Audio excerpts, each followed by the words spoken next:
5125 साल पहले, जब कलयुग ने समय के रथ को जीत लिया, तब दुनिया की सबसे बड़ी सभ्यताएं उसके पहियों तले कुचल गईं। मिस्र के फिरौन, बेबीलोन के अमोराइट्स, यूनानी दार्शनिक और मेसो अमेरिका के वास्तुकार, इन सब की महानता विदेशी आक्रमणकारियों के हमलों के सामने टिक न सकी।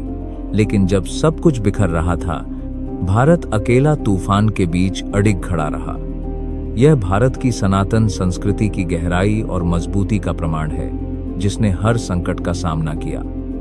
यह वही समृद्ध भारतीय सभ्यता थी, जिसकी जड़ें आज भी धरती में गहराई तक फैली हुई हैं। भले ही यूनानी, फारसी, अरब, मंगोल, पुर्तगाली, डच और अंग्रेज जैसे 17 राज्यों ने बार बार हमला किया, भारत का सनातन दिल आज भी धड़क रहा है।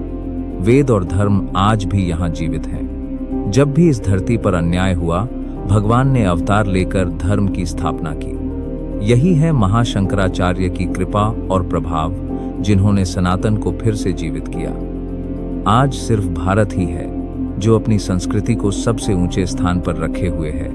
बाकी देशों को बम, बंदूक और तलवार की ताकत से एक ही रंग में रंग दिया गया, लेकिन भारत में वेद, धर्म और संस्कृति आज भी जीवित है। इसी वजह से भारत की पहचान बाकी दुनिया से अलग है। इस वीडियो में हम उन महान पुरुषों के बारे में जानेंगे जिनके बिना सनातन धर्म की कल्पना भी नहीं की जा सकती। अगर पोप ईसाइयों के धार्मिक शिखर हैं और दलाई लामा बौद्धों के, तो जगत गुरु आदि शंकराचार्य सनातन धर्म के शिखर पुरुष हैं। आदि शंकराचार्य वही थे जिन्होंने सनातन धर्म को वापस लाया, जो विनाश की ओर बढ़ रहा था। उन्होंने पूरे भारत को वैदिक रास्ते पर एकजुट कर दिया। अगर आपको आदि शंकराचार्य के बारे में नहीं पता, तो आप सनातन धर्म के बारे में कुछ भी नहीं जानते। शंकराचार्य को भगवान शंकर का अवतार माना जाता है। यह सिर्फ एक भाव नहीं, बल्कि उनके जीवन और कार्यों में झलकता है। जिस दौर में वे पैदा हुए, जिस तरह से उन्होंने काम किया, वह एक आम इंसान के बस की बात नहीं थी। वैदिक युग के अंत तक सनातन धर्म में कई गलत धारणाएं फैलने लगी थीं, जिससे धर्म विनाश की ओर बढ़ने लगा था। लोग तंत्र, मंत्र, जादू, टोना और अंधविश्वास में ज्यादा विश्वास करने लगे थे। इसी समय दूसरे धर्मों को स्वीकार करने में भेदभाव शुरू हो गया। ऐसे माहौल में सनातन धर्म को फिर से जीवित करने के लिए एक दिव्य पुरुष की जरूरत थी। इसी समय केरल के कालाडी में शिव गुरु और आर्यांबा के घर शंकर का जन्म हुआ। शिव गुरु वेदों के ज्ञाता थे और हमेशा सन्यासी बनने की इच्छा रखते थे, लेकिन गुरु के आदेश पर उन्हें गृहस्थ जीवन अपनाना पड़ा। कई सालों तक संतान न होने पर दोनों ने भगवान शिव की पूजा की। इसके बाद शंकर का जन्म हुआ, जिन्हें भगवान शंकर का रूप माना गया। यह बालक न केवल धार्मिक एकता लेकर आया, बल्कि भारत को एक राजा की तरह बुना और सशक्त भी किया। शंकराचार्य ने अपने 32 वर्षों के जीवन में ऐसी रणनीतियां अपनाई जो आज भी प्रेरणा देती हैं। उन्होंने भारत को एक सूत्र में बांधने के लिए चारों दिशाओं में 4 मठ स्थापित किए। उनके कार्यों और जीवन को समझना जरूरी है, क्योंकि उन्होंने जो 32 साल में किया, वह शायद 32 लोग भी 1000 साल में न कर पाए। शंकराचार्य के जन्म वर्ष को लेकर हमेशा मतभेद रहे हैं। कुछ मानते हैं कि उनका जन्म 507 ईसा पूर्व हुआ, तो कुछ 8वीं सदी ईसवी मानते हैं। सनातन धर्म के 4 मठों की गुरु परंपरा के अनुसार उनका जन्म 520 से 480 ईसा पूर्व के बीच माना जाता है। आधुनिक विद्वान 788 ईस्वी को भी मानते हैं, लेकिन इसका कोई ठोस प्रमाण नहीं है। इतिहासकारों के अनुसार शंकराचार्य ने बौद्ध धर्म की विकसित फिलॉसफी पर बहस की और उसकी आलोचना भी की। इसलिए माना जाता है कि उनका जन्म गौतम बुद्ध के बाद कम से कम 200-300 साल बाद होना चाहिए। 788 ईस्वी की तारीख को कई इतिहासकार असली आदि शंकराचार्य से नहीं, बल्कि अभिनव शंकर से जोड़ते हैं। शंकराचार्य की कैलाश यात्रा का साल 12 ईसा पूर्व बताया गया है। शंकर दिग्विजय नामक किताब में उनके समकालीन कुमारिल भट्ट का उल्लेख है, जो कालिदास के बाद पैदा हुए थे। कालिदास की सबसे पुरानी तिथि पहली सदी ईसा पूर्व मानी जाती है। इस हिसाब से शंकराचार्य का जन्म पहली सदी ईसा पूर्व से पहले नहीं हो सकता। शंकराचार्य बचपन से ही विलक्षण प्रतिभा के धनी थे। उनके पिता और दादा दोनों वेदों के ज्ञाता थे, जिससे शंकराचार्य को कम उम्र में ही वेदों का अध्ययन मिल गया। उनके निधन के बाद उनकी जीवन गाथा पर कई किताबें लिखी गईं, जिन्हें शंकर विजयम कहा जाता है। एक श्लोक के अनुसार शंकराचार्य ने मात्र 8 साल की उम्र में चारों वेदों का ज्ञान प्राप्त कर लिया था। 12 साल की उम्र तक उन्होंने सभी शास्त्रों का अध्ययन पूरा कर लिया। 16 साल की उम्र में उन्होंने प्रस्थानत्रयी पर अपनी टीका पूरी की, जिसमें भगवद गीता, ब्रह्मसूत्र और 11 मुख्य उपनिषद शामिल हैं। 32 साल की उम्र में उन्होंने समाधि ले ली। शंकराचार्य ने अपने जीवन के पहले 16 वर्षों में ही महान उपलब्धियां हासिल कर ली थीं। अगले 16 वर्षों में उन्होंने सनातन धर्म के अपने दृष्टिकोण को सफलतापूर्वक पूरा किया और भगवान शिव के चरणों में समाधि ले ली। इन 16 वर्षों में उन्होंने भारत की 4 बार यात्रा की और सनातन धर्म के विचारों को अनुशासन, विनम्रता और सहिष्णुता के साथ प्रस्तुत किया। पूरे भारत को एक सूत्र में बांधने के लिए शंकराचार्य ने चारों दिशाओं में 4 मठ स्थापित किए। उत्तर में ज्योतिर्मठ, पश्चिम में द्वारका शारदा मठ, दक्षिण में श्रृंगेरी मठ और पूर्व में गोवर्धन मठ। ये चारों मठ अलग अलग वेदों की रक्षा करते हैं और उनकी विरासत को संजोते हैं। ज्योतिर्मठ अथर्ववेद की रक्षा करता है, द्वारका मठ सामवेद की, गोवर्धन मठ ग्वेद की और श्रृंगेरी मठ यजुर्वेद की रक्षा करता है। शंकराचार्य की सोच देखिए, अगर वे चाहते तो चारों वेदों का ज्ञान एक ही जगह रख सकते थे, लेकिन उन्होंने हर मठ को एक वेद सौंपा ताकि भारत एकता के सूत्र में बंधा रहे। इसके बाद शंकराचार्य ने दशनाम संन्यास परंपरा शुरू की।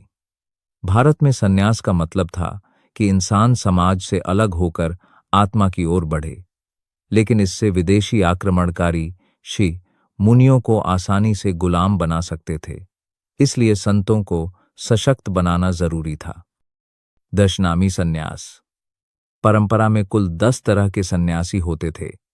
वन, अरण्य, गिरि, पर्वत, सागर, तीर्थ, पुरी, आश्रम, भारती और सरस्वती। हर सन्यासी का अपना क्षेत्र और कार्य था। जैसे वन और अरण्य नाम के सन्यासी जंगलों में, गिरि और पर्वत पहाड़ों में, सागर समुद्र के किनारे, तीर्थ और आश्रम तीर्थ स्थलों पर रहते थे। पुरी नाम के सन्यासी पुरी, ज्योतिर्लिंग, शंकर पीठ और सनातन धर्म के धामों में रहते थे। भारती नाम के सन्यासी गुरुकुलों में, सरस्वती नाम के सन्यासी विश्वविद्यालयों में रहते थे और धर्म की रक्षा करते थे। शंकराचार्य ने दशनामी परंपरा के अलावा दंडी स्वामी और नाग संप्रदाय भी बनाए। दंडी स्वामी वेदों के ज्ञान की रक्षा करते थे और सनातन धर्म पर लग रहे आरोपों का शास्त्रार्थ और तर्क वितर्क से उत्तर देते थे। नाग सन्यासी हथियारों की कला में निपुण थे ताकि वे आक्रमणकारियों से लड़ सकें। शंकराचार्य ने भारत को न केवल बौद्धिक बल्कि सैन्य रूप से भी तैयार किया। सनातन धर्म में 6 दर्शन थे: सांख्य, योग, मीमांसा, न्याय, वैशेषिक, वेदांत। इनके अलावा कई संप्रदाय भी थे, जैसे शैव, वैष्णव, शाक्त, गणपति और सौर। हर संप्रदाय की अपनी सोच और अपने इष्ट देवता थे, जिससे आपसी मेलजोल कम था। शंकराचार्य ने सभी दर्शनों को मिलाकर अद्वैत दर्शन प्रस्तुत किया। उन्होंने कहा कि दुनिया के सारे दर्शन असल में जड़ में अद्वैत ही हैं। इससे सभी दर्शनों की विचारधाराएं एक साथ आ गईं। उन्होंने पंचदेव उपासना की परंपरा शुरू की। विष्णु, शिव, शक्ति, गणेश और सूर्य की उपासना। पंचदेव उपासना से अलग अलग संप्रदायों के लोग एक साथ पूजा करने लगे। इससे सनातन धर्म और भी अधिक एकजुट हो गया। शंकराचार्य ने अपनी बुद्धि, शारीरिक और आध्यात्मिक शक्ति का उपयोग करके सनातन धर्म को एक धागे में पिरोया, जिससे आज भी उसकी रोशनी पूरे भारत में चमक रही है। शंकराचार्य ने अपने जीवन में शिक्षा को सर्वोच्च स्थान दिया। उन्होंने वेद, उपनिषद, ब्रह्मसूत्र और भगवद गीता पर टीका लिखी, जिससे सनातन धर्म को एक सशक्त बौद्धिक आधार मिला। उनकी शिक्षाएं आज भी प्रासंगिक हैं और लाखों लोगों को मार्गदर्शन देती हैं। प्रस्थानत्रयी भगवद गीता, ब्रह्मसूत्र और उपनिषद पर शंकराचार्य की टीका ने वेदांत दर्शन को नई दिशा दी। उन्होंने जटिल विषयों को सरल भाषा में समझाया, जिससे आम लोग भी गूढ़ ज्ञान को समझ सके। उनकी टीकाएं आज भी वेदांत अध्ययन का आधार हैं। शंकराचार्य ने शास्त्रार्थ की परंपरा को जीवित किया। वे पूरे भारत में घूम घूमकर विभिन्न विद्वानों से शास्त्रार्थ करते थे और तर्क वितर्क के माध्यम से सनातन धर्म की श्रेष्ठता सिद्ध करते थे। इससे सनातन धर्म को बौद्धिक मजबूती मिली और तर्क समाज में जागरूकता आई।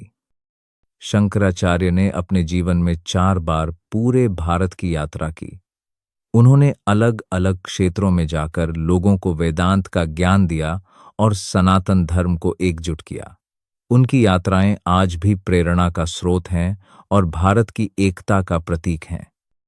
शंकराचार्य द्वारा स्थापित चारों मठ आज भी वेदों की रक्षा और सनातन धर्म की परंपरा को आगे बढ़ा रहे हैं। हर मठ की अपनी विशिष्ट जिम्मेदारी है और वे पूरे भारत में धर्म, शिक्षा और संस्कृति का प्रसार करते हैं। दशनामी, दंडी स्वामी और नाग सन्यासियों की परंपरा ने भारत को न केवल बौद्धिक बल्कि शारीरिक और सैन्य रूप से भी मजबूत बनाया। इन परंपराओं ने धर्म की रक्षा के लिए संतों को सशक्त किया और समाज में अनुशासन और एकता लाई। शंकराचार्य का अद्वैत दर्शन कहता है कि आत्मा और परमात्मा एक ही हैं। यह विचार आज भी लाखों लोगों को जीवन का सही मार्ग दिखाता है। अद्वैत ने न केवल धार्मिक बल्कि सामाजिक और दार्शनिक एकता को भी मजबूत किया।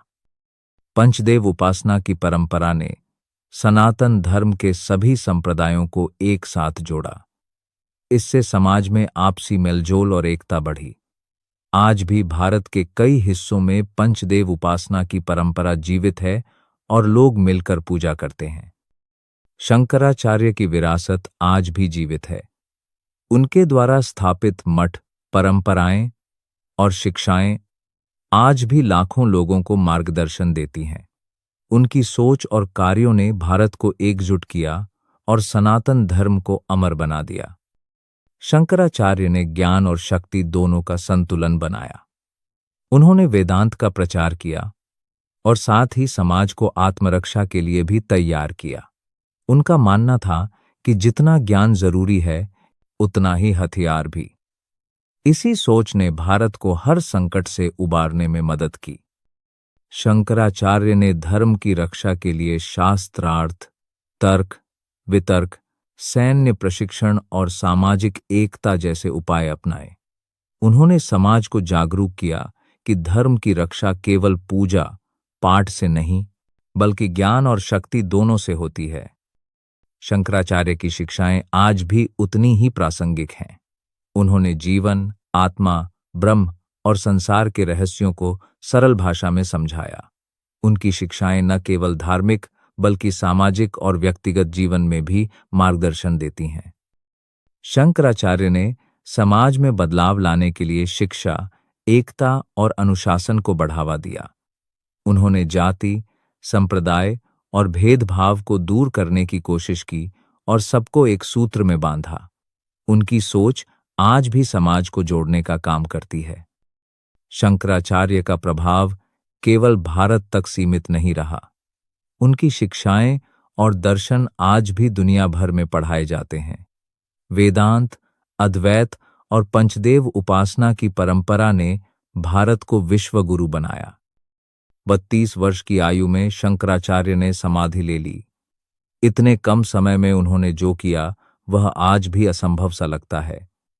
उनका जीवन, कार्य और शिक्षाएं आने वाली पीढ़ियों के लिए प्रेरणा हैं। शंकराचार्य की जीवन यात्रा हमें सिखाती है कि दृढ़ संकल्प, ज्ञान और एकता से कोई भी असंभव कार्य संभव हो सकता है।